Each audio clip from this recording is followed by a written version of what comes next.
Avatar is problematic. I'll explain what I mean by that in a bit, but ultimately, what I want to explore in this video is not what makes a movie quote-unquote problematic, but rather how we engage with these questionable elements of a film, or more specifically, how and why we choose not to engage with them once we're talking about the movies that we like and cherish. Oh, and please wait until the end of the video before leaving your death threats in the comments below. Thank you! I distinctly remember coming out of the theater with some human friends of mine after having just watched Avatar: The Way of Water, which I enjoyed quite a lot and still do. As we were walking and discussing the movie, one of my friends started talking about aspects of the film which they deemed to be problematic. Specifically things that have to do with the movie's representation of indigenous characters, as well as some pretty weird quotes by its director, James Cameron. I, however, remember immediately shutting down the idea that this critique of the movie that I had just enjoyed so much could be valid in any way, refusing to even really entertain the idea. Instead, I resorted to arguments that I've seen a lot of Avatar fans online use as well, such as the very sophisticated, "Oh, it's about blue aliens in space, it has nothing to do with the real world, and it's not that deep." And then I kind of stopped thinking about it. That is, until recently, when I was recommended a great video by Native Media Theory called Indigenous Issues with Avatar. The link is in the description. In it, he explains why the movie does have some very questionable themes and undertones, which led me to the realization that my friend 3 years ago actually did have some very valid points. Before we get into these points though, if you, my dearest human, happen to find any value in this video at any point, then please show it by liking this video and do consider subscribing for further essays, rankings and much more on film. It would help a channel in its humble beginnings quite a lot, and I would be very grateful. Now back to the actual video. Avatar is an analogy to the struggles indigenous people have fought and continue to fight against imperialist forces trying to destroy their land and way of life for profit. So far, so good. This shouldn't be big news to anyone with an ounce of media literacy. The movie very obviously sides with the indigenous people and therefore takes an anti-colonial and environmental stance, which is good. It does clearly have noble intentions and partly succeeds in bringing those across. Except for the part where it chooses to tell the story from the perspective of a white colonizer, Jake Sully, who ends up being the savior of the indigenous people, the Na'vi. Now, there are counter-arguments to this claim that the movie is using a so-called white savior trope, such as pointing out that only Jake had the inside information necessary to defeat the colonizers in the end. But while that logic makes sense inside of the story and setting, what story is being told to begin with matters as well.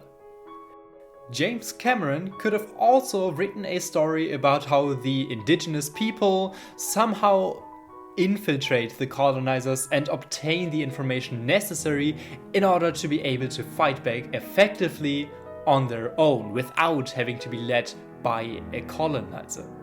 Also, we always need to look at the movie as a reflection and to an extent an alternate retelling of real-life historical and ongoing struggles against colonialism, as it is again very clearly based on these struggles. As such, having a white colonialist be the central hero figure of your story paints a problematic picture and sort of muddies the anti-colonial themes as it absolves the colonizers somewhat of their guilt and makes them seem less evil in their entirety. In reality, there were no good colonizers. There were no notable white oppressors who realized their follies and joined the other side. Besides all of that, some of the ways things were handled behind the scenes, such as the great lack of indigenous involvement in the making of and writing of the movie, as well as some weird quote by James Cameron about how indigenous people would have fought back harder if they could see their children suffering today, just leave an overall bad taste in my non-existent mouth.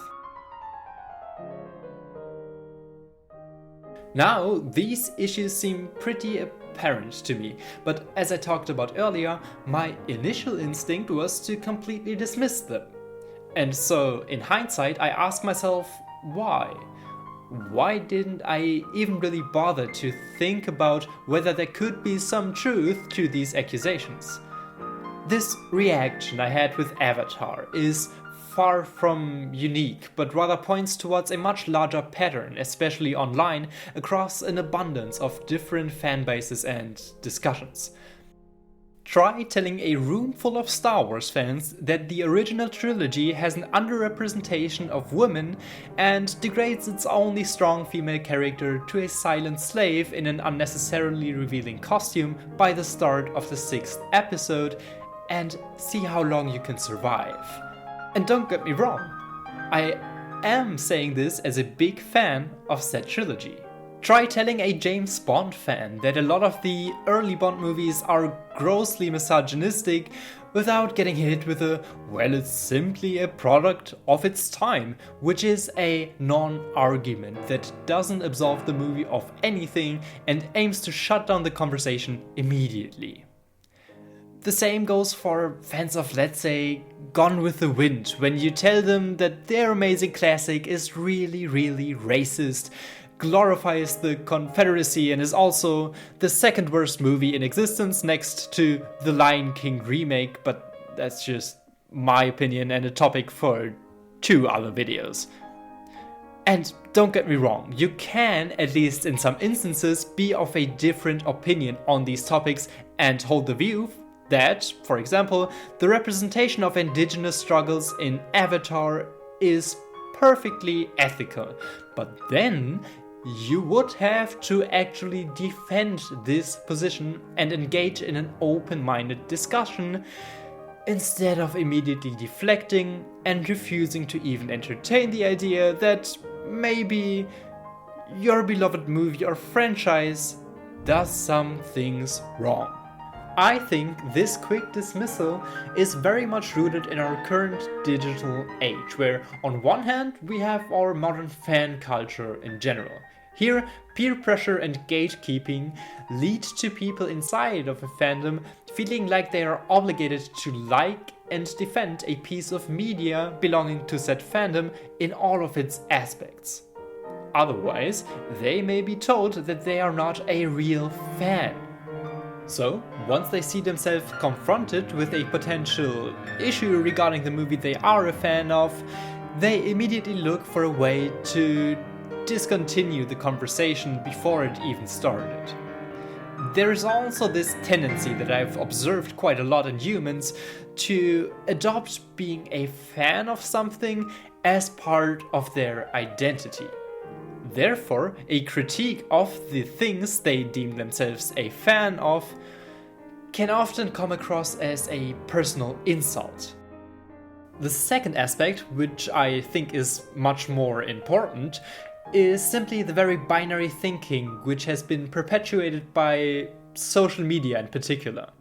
Middle grounds, grey areas, and nuance simply don't sell, or rather don't generate clicks because they don't incite such emotional responses as immediately choosing one of 2 extremes.